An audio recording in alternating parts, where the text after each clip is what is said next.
رب اشرح لي صدري ويسر لي امری واحلل عقدۃ من لسانی یفقهوا قولی۔ سامعین کرام، آج کا ہمارا موضوع ہے کہ نماز کے ضروری مسائل۔ نماز ارکان اسلام میں سے ایک اہم رکن کی حیثیت رکھتی ہے۔ رب ذوالجلال نے قرآن کریم کے اندر متعدد مقامات پر نماز کی اہمیت کو بیان فرمایا ہے۔ اللہ رب العزت فرماتا ہے وَأَقِیمُوا الصَّلَاةَ وَآتُوا الزَّکَاةَ کہ نماز ادا کرو اور زکوٰۃ ادا کرو۔ اور کسی جگہ پر اللہ ارشاد فرماتا ہے إِنَّ الصَّلَاةَ كَانَتْ عَلَى الْمُؤْمِنِينَ كِتَابًا مَوْقُوتًا کہ بے شک نماز مومنین پر مقررہ وقت پر فرض کی گئی ہے۔ کہیں رب ذوالجلال فرماتا ہے کہ میرے جو مقربین ہیں، جو مومنین ہیں، ان کی صفات میں ایک صفت یہ بھی ہے وَيُقِيمُونَ الصَّلَاةَ کہ وہ نماز قائم کرتے ہوں گے۔ تو قرآن نے ہمیں متعدد کئی مقامات پر نماز پڑھنے کا، نماز ٹائم پر قائم کرنے کا حکم ارشاد فرمایا ہے۔ اور حضور علیہ السلام ارشاد فرماتے ہیں کہ اے میرے صحابہ، یہ بتاؤ اگر کسی شخص کے گھر کے باہر کوئی ندی ہو، وہ اس میں 5 مرتبہ نہائے غسل کرے تو اس کے جسم پر کوئی میل باقی رہے گی؟ عرض کی جی یا رسول اللہ نہیں۔ تو فرمایا اسی طرح نماز کی مثال سمجھو کہ جو شخص 5 وقت نماز پڑھے گا، رب ذوالجلال اس کو بھی سارے گناہوں سے پاک فرما دیتا ہے۔ یہ نماز کی فضیلت پر سرکار ارشاد فرماتے ہیں کہ نماز ایک ایسا عمل ہے کہ جو مومن اور کافر کے درمیان فرق کرتا ہے، اور سرکار نے اس کی وعید بیان فرماتے ہوئے جو نماز نہیں پڑھتے ان کو متوجہ کرتے ہوئے سرکار ارشاد فرماتے ہیں جو نماز پڑھتے ہوں گے، یہ نماز بروز محشر ان کے لیے پل صراط پر نور ہوگی، ان کے لیے آسانی پیدا کرے گی، اور ان کو حضرت سیدنا صدیق اکبر، سیدنا فاروق اعظم، سیدنا عثمان غنی اور حضرت علی المرتضیٰ شیر خدا کے ساتھ کھڑا کیا جائے گا۔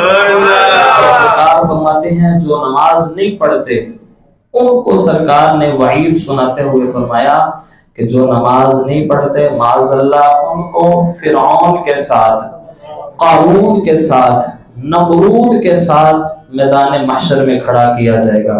تو آج ہم ساتھ چاہتے ہیں صدیق عمر کا، لیکن کام ہم کر رہے ہیں فرعون اور قارون اور نمرود کے ساتھ کھڑے ہونے والے۔ تو ہمیں اس طرف توجہ دینی چاہیے، اور سرکار نے یہاں تک ارشاد فرمایا کہ میرا دل یہ چاہتا ہے کہ جب نماز قائم ہو رہی ہو، جماعت ہو رہی ہو، تو جو اپنے گھروں میں بیٹھے ہوئے ہوں، میرا دل یہ چاہتا ہے کہ میں ان کے گھروں کو آگ لگا دوں۔ اس قدر سرکار نے جلال والے جملے ارشاد فرمائے نماز کی اہمیت کو سمجھاتے ہوئے۔ تو آپ اندازہ لگائیں یہ کتنی اہم عبادت ہے۔ اور فقہاء یہ فرماتے ہیں کہ جب بچہ 7 سال کا ہو جائے اس کو نماز پڑھنے کا حکم دیا جائے، جب 10 سال کا نماز ہو جائے نماز نہ پڑھے، فقہاء یہ فرماتے ہیں کہ اس کو سختی کر کے مار کے نماز پڑھائی جائے۔ تو یہاں صورتحال اس قدر ابتر ہو چکی ہے کہ والدین خود نماز نہیں پڑھتے تو بچوں کو سوئے ہوئے وہ کیسے اٹھائیں گے۔ فقہاء یہ فرماتے ہیں جو شخص بالغ ہونے کے بعد نماز نہ پڑھے اس کو قید کیا جائے حتیٰ کہ وہ اپنے گناہ سے توبہ کرے اور واپس لوٹے۔ جب تک وہ نماز چھوڑنے سے توبہ نہیں کرے گا اس وقت تک اس کو قید سے نہیں چھوڑا جائے گا۔ یہاں تک فقہاء یہ فرماتے ہیں۔ اور سرکار کی ایک حدیث کا مفہوم یہ ہے کہ جو شخص جان بوجھ کر نماز چھوڑتا ہے اس کا نام جہنم کے دروازے پہ لکھ دیا جاتا ہے، وہ اس وقت تک مٹتا نہیں جب تک وہ اپنے اس کام سے توبہ نہیں کر لیتا۔ اتنی واضح اس کی تعلیمات موجود ہیں، اس کے چھوڑنے پہ اتنی سزائیں موجود ہیں، لیکن آپ خود دیکھ لیں آج ہماری حالت نماز کے بارے میں کیا ہو چکی ہے۔ نماز پڑھنے کے لیے ہم بالکل بھی تیار نہیں ہیں۔ رمضان شریف میں چند دن آتے ہیں، وہ بھی پہلے 10 دنوں میں لوگ مسجدوں کا رخ کرتے ہیں۔ جیسے جیسے رمضان شریف گزرتا جاتا ہے ویسے ویسے ہماری مسجدیں بھی خالی ہونا شروع ہو جاتی ہیں، ویران ہونا شروع ہو جاتی ہیں۔ اس لیے ہمیں یہ چاہیے کہ نماز یہ اپنی زندگی کا ایک اہم جز بنائیں۔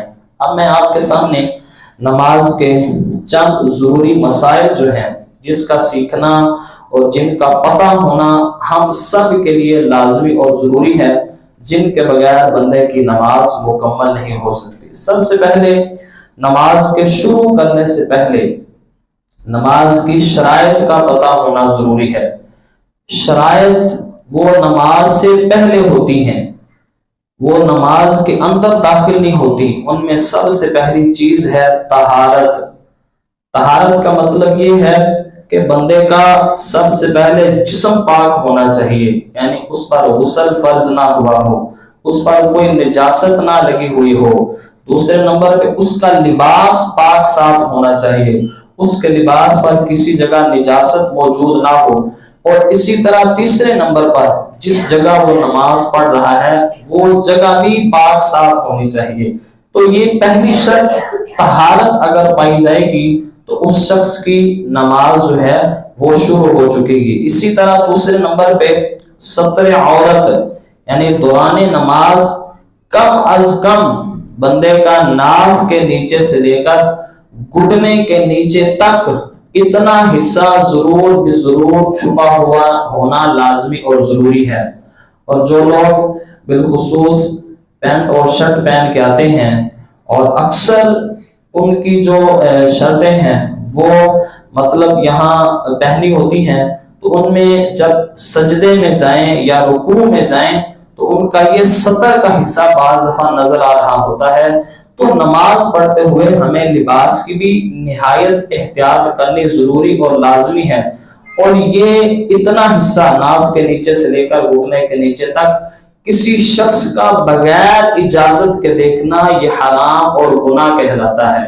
بالخصوص جو چوکوں میں اور باہر بازاروں میں نکر شرٹ پہن کر پھر رہے ہوتے ہیں وہ خود بھی گناہگار ہو رہے ہیں اور دوسروں کو بھی گناہگار کر رہے ہوتے ہیں۔ اسی طرح تیسرے نمبر پر استقبال قبلہ، یعنی نماز پڑھتے ہوئے بندے کا چہرہ جو ہے وہ قبلہ کی طرف ہونا چاہیے، قبلے سے پھرا ہوا نہیں ہونا چاہیے۔ اسی طرح وقت، یعنی جو نماز پڑھنا چاہتا ہے اس کا وقت موجود ہونا چاہیے۔ یہ نہیں کہ ظہر کو عصر میں پڑھے، عصر کو مغرب کے وقت پڑھے۔ جو نماز پڑھنا چاہتا ہے اس کا وقت ہونا لازمی اور ضروری ہے۔ اسی طرح نمبر 5 پر ہے نیت، یعنی نیت ہونا بھی ضروری ہے۔ اگر کسی شخص نے نیت نہیں کی، بس ویسے ہی باہر سے جلدی سے آیا اور اس طرح ہاتھ باندھ کے کھڑا ہو گیا، کوئی نیت نہیں ہے نماز کی، نہ فرض کی نیت کی نہ نماز کی نیت کی، ویسے ہی ہاتھ باندھ کے کھڑا ہو گیا، چاہے جتنی مرضی رکھتے پڑھ لی، اس کو نماز کا ثواب نہیں ملے گا۔ اس لیے کہ نماز کے لیے نیت کرنا یہ شرط ہے۔ اسی طرح تکبیر تحریمہ، اگر کسی شخص نے تکبیر تحریمہ نہیں پڑھی، بس آتے ساتھ ایسے ہی ہاتھ باندھ کے وہ کھڑا ہو گیا، رکوع کر رہا ہے، اس میں وہ 70 100 200 تسبیحاں پڑھ رہا ہے، لمبے لمبے سجدے کر رہا ہے، تشہد میں بیٹھ کے پڑھی جا رہا ہے، لمبی قراتیں کر رہا ہے، صرف تکبیر تحریمہ نہیں پڑھی تھی شروع میں، تو اس بندے کی ایک رکعت بھی قابل قبول نہیں ہوگی۔ اس لیے ان 6 چیزوں کا پایا جانا نماز کے شروع میں لازمی اور ضروری ہے۔ اگر ان میں سے 5 پائی گئی، ایک نہیں پائی گئی، یعنی ستر عورت بھی ہے، استقبال قبلہ بھی ہے، وقت بھی ہے، طہارت بھی ہے، ایک شرط نہیں پائی گئی، 5 پائی گئی ہیں، تو پھر بھی بندے کی نماز شروع نہیں ہوگی۔ اس لیے ان 5 چیزوں کا جاننا ہمارے لیے لازمی اور ضروری ہے۔ دوسرے نمبر پر نماز کے اندر 7 چیزیں فرض ہیں، ان میں سے اگر کسی شخص نے ایک چیز کو بھی چھوڑ دیا تو بندے کی نماز نہیں ہوگی۔ سب سے پہلے فرض میں تکبیر تحریمہ آتی ہے۔ تکبیر تحریمہ کی اہمیت سمجھے۔ تکبیر تحریمہ شرائط میں بھی داخل ہے اور فرائض میں بھی داخل ہے، یعنی تکبیر تحریمہ یہ اتنی اہم چیز ہے کہ کہ شرائط میں بھی اس کو رکھا گیا اور سب سے پہلے فرائض میں بھی رکھا گیا، تو تکبیر تحریمہ باندھتے وقت ہمیں نہایت احتیاط کرنا چاہیے۔ جب مسجد میں بعض لوگوں کی عادت ہوتی ہے تو مسجد میں بس کوئی توجہ نہیں ہوتی، بس ایسے ہی آ کے جلدی جلدی سے ہاتھ باندھ لیے، تو تکبیر تحریمہ کہتے وقت نہایت احتیاط کیا کر۔ اسی طرح دوسرے نمبر پر ہے قیام۔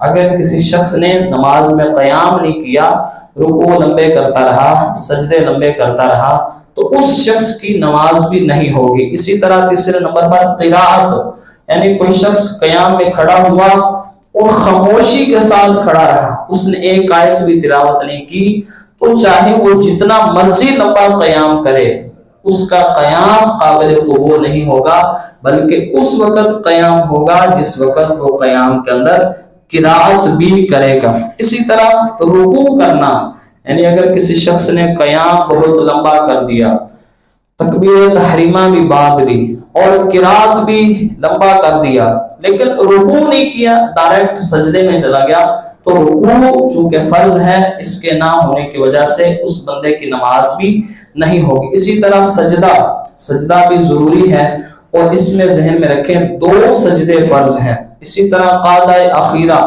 یعنی جو آخری تشہد ہوتا ہے، 2 رکعتوں والی نماز ہو تو دوسری رکعت میں بیٹھنا، 4 رکعتوں والی نماز ہو تو چوتھی رکعت میں بیٹھنا، یہ فرض ہے۔ اگر کوئی شخص نہیں بیٹھا تو اس شخص کی نماز بھی نہیں ہوگی۔ نمبر 7 ہے خروج بسنعہ، یعنی اپنے ارادے کے ساتھ نماز سے نکلنا، آسان الفاظ میں اس کو کہتے ہیں سلام پھیرنا۔ تو اگر کوئی شخص بغیر ارادے کے وہ نماز سے نکل گیا، یعنی اس نے سلام نہیں پھیرا، رکوع بھی کر لیا، سجود بھی کر لیے، قیام بھی کر لیا، قرات بھی کر لی، تکبیر تحریمہ بھی باندھی، لیکن بغیر کسی ارادے کے ویسے ہی نماز سے وہ نکل گیا، نماز کو چھوڑ کے چلا گیا، تو یہ ساری چیزیں اس کی رائگاں جائیں گی۔ ہاں، تکبیر تحریمہ کے بعد یعنی خروج بسنعہ کے وقت اپنے ارادے کے ساتھ اگر وہ نماز سے نکلے گا تو اس شخص کی نماز مکمل اور پوری ہو جائے گی۔ اسی طرح نماز کے بارے میں یہ جاننا ضروری ہے کہ جن اعضاء کو چھپانا فرض ہے ان میں سے کوئی عضو چوتھائی سے کم کھل گیا تو نماز ہو جائے گی، یعنی ناف کے نیچے سے لے کر گھٹنے کے نیچے تک یہ چھپانا فرض۔ ان میں سے اگر کوئی عضو چوتھائی حصے سے کم کھل گیا تو نماز ہو جائے گی، اور اگر وہ اتنی مقدار کھلا رہا کہ جتنی مقدار 3 تسبیحات پڑھی جاتی ہیں، یعنی اگر کسی شخص نے نماز پڑھتے ہوئے اپنے گھٹنے سے، یہ جو گھٹنا ہے اس سے کپڑے کو اوپر کر لیا اور 3 تسبیحات کی مقدار گھٹنا جو ہے اس کا ننگا رہا بغیر کسی لباس کے، تو اس شخص کی نماز جو ہے وہ ٹوٹ جائے گی۔ اور اگر کسی شخص نے بالارادہ جان بوجھ کر کسی بھی عضو کو جو نماز میں چھپانے فرض ہیں ایک لمحے کے لیے بھی ننگا کیا تو اس کی نماز فوراً ٹوٹ جائے گی۔ اگر جان ویسے ہی ہوئے تو 3 تسبیحات کی مقدار سے زیادہ ہوں گے تو نماز ختم ہو جائے گی۔ اگر جان بوجھ کر ایک لمحے کے لیے بھی کیا تو اس بندے کی نماز کیا ہوگی؟ وہ ٹوٹ جائے گی، اسی وقت نماز ختم ہو جائے گی۔ اسی طرح اگر کسی شخص کے پاس کپڑا موجود نہیں ہے تو اس کے لیے فقہا یہ فرماتے ہیں کہ وہ بیٹھ کر نماز پڑھے، یعنی اتنا بھی کپڑا موجود نہیں ہے کہ وہ سطر ڈھانپ سکے، تو فقہا یہ فرماتے ہیں نماز چھوڑنے کی اجازت نہیں ہے، وہ بیٹھ کر نماز پڑھے، دن ہو یا رات ہو، گھر میں ہو یا میدان میں ہو۔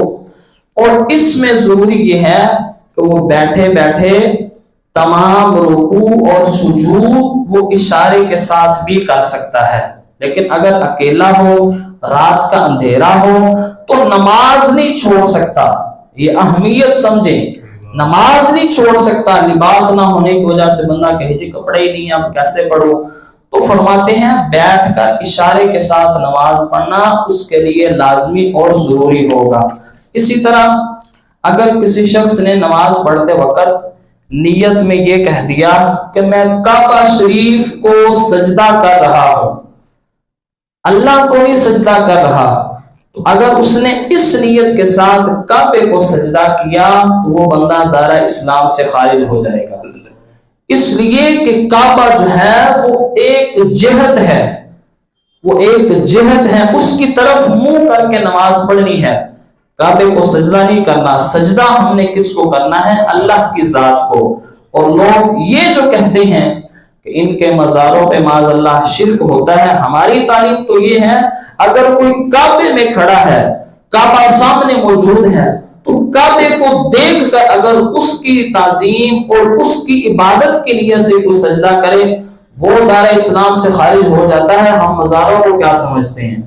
اس لیے ہمارا تو یہ عقیدہ ہے۔ اسی طرح جو شخص استقبال قبلہ سے عاجز ہو، یعنی وہ مریض ہو، قبلہ کی طرف منہ نہیں کر سکتا، یا اس کے پاس اتنا قیمتی سامان پڑا ہوا ہے اگر قبلہ کی طرف منہ کرے گا تو کوئی اٹھا کر لے جائے گا، یا اس کا سامان چوری ہونے کا خوف ہے، یا کشتی میں موجود ہے کہ اگر قبلے کی طرف منہ کرے گا تو گرنے کا ڈر ہو، یا کسی جانور پر بیٹھ کر وہ سواری کر رہا ہے تو اگر قبلے کی طرف منہ کرے گا تو گرنے کا خوف ہو، تو ان ساری صورتوں میں وہ قبلے کی طرف اگر منہ نہ بھی کرے نماز پڑھ لے تو اس کی نماز بالکل صحیح اور درست شمار کی جائے گی، لیکن نماز چھوڑنے کی اجازت نہیں ہے۔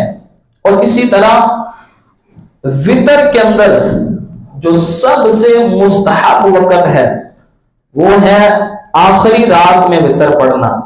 اگر کسی شخص کی یہ عادت ہو کہ یہ آخری رات میں اٹھ سکتا ہے، روزانہ اٹھتا ہے، اس کے لیے ضروری یہ ہے کہ عشاء کی نماز پڑھنے کے بعد فوراً وتر نہ پڑھے بلکہ وہ آخری رات میں پڑھے۔ ہاں اگر کوئی اٹھ نہیں سکتا تو اس کے لیے ضروری یہ ہے وہ عشاء کی نماز پڑھنے کے فوراً بعد وتر کی ادائیگی کرے اور پھر آرام سے وہ سو جائے۔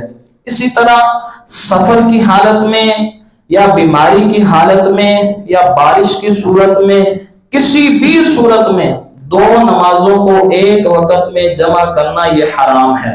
یعنی بندہ ظہر کی نماز پڑھنے کے لیے گیا، اس نے سمجھا میں نے ابھی جو ہے وہ گاڑی میں بیٹھنا ہے، عصر کی نماز گزر جائے گی، ظہر کے ٹائم پہ ہی عصر پڑھ لیتا ہوں، تو چونکہ میں نے پہلے بیان کیا وقت ہے شرط، وقت پایا جائے گا نماز فرض ہوگی۔ عصر کا وقت اگر اب آپ نے ابھی نہیں پایا تو آپ پر عصر کی نماز تو فرض ہی نہیں ہوئی، تو اس لیے ایک وقت میں دو نمازیں پڑھنا یہ ہرگز جائز نہیں ہے، لیکن صورتاً ان کو جمع کر سکتا ہے۔ اس کی صورت یہ ہے، فقہا یہ فرماتے ہیں اگر کسی شخص نے پہلی نماز اس کے آخری وقت میں پڑھی اور دوسری نماز اس کے شروع وقت میں پڑھی تو اس طرح دونوں کو جمع کر سکتا ہے۔ یعنی کیا مطلب؟ ظہر کی نماز میں 5 منٹ باقی تھے، آپ نے 4 فرض پڑھ لیے، 4 فرض پڑھنے کے بعد ساتھ ہی عصر کا وقت شروع ہوا تو اسی وقت آپ نے عصر کے 4 فرض بھی پڑھ لیے،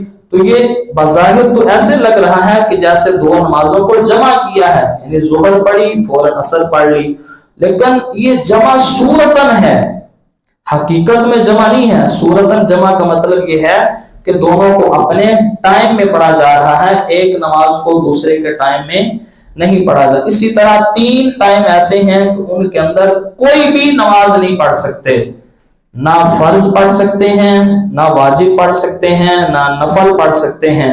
سب سے پہلا ٹائم وہ ہے کہ جب سورج طلوع ہوتا ہے، سورج طلوع ہونے کے 20 منٹ بعد تک کوئی نماز نہیں پڑھ سکتے، اور اسی طرح جب سورج عین سر کے اوپر ہوتا ہے جس کو نصف النہار کہتے ہیں، یعنی دن جب آدھا ہو جاتا ہے، وہ زوال کا ٹائم ہوتا ہے، اس وقت بھی نماز پڑھنا جائز نہیں ہے۔ اور تیسرا جب سورج غروب ہوتا ہے تو غروب ہونے سے تقریباً 20 منٹ پہلے کوئی نماز پڑھنا جائز نہیں، لیکن اس دن کی عصر کی نماز پڑھنا وہ اس آدمی کے لیے جائز ہوتی ہے، لیکن اتنی تاخیر کرنا فقہا یہ فرماتے ہیں یہ بھی حرام ہے۔ اسی طرح جنازہ جو ہے وہ اگر ان 3 اوقات میں لایا جائے تو اس میں احتیاط یہ ہے کہ اس کو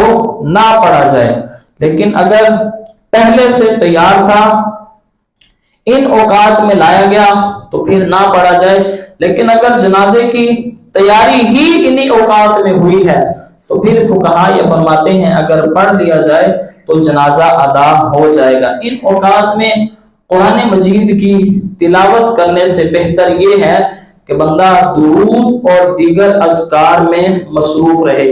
قرآن کریم کی تلاوت بھی ان اوقات میں کرنی چاہیے جن میں نماز پڑھنا جائز ہوتا ہے۔ اسی طرح ان اوقات میں اگر آیت سجدہ پڑھی ہو، سجدہ تلاوت بھی نہیں کرنا چاہیے، بلکہ جب یہ وقت گزر جائے بعد میں سجدہ تلاوت کرنا چاہیے۔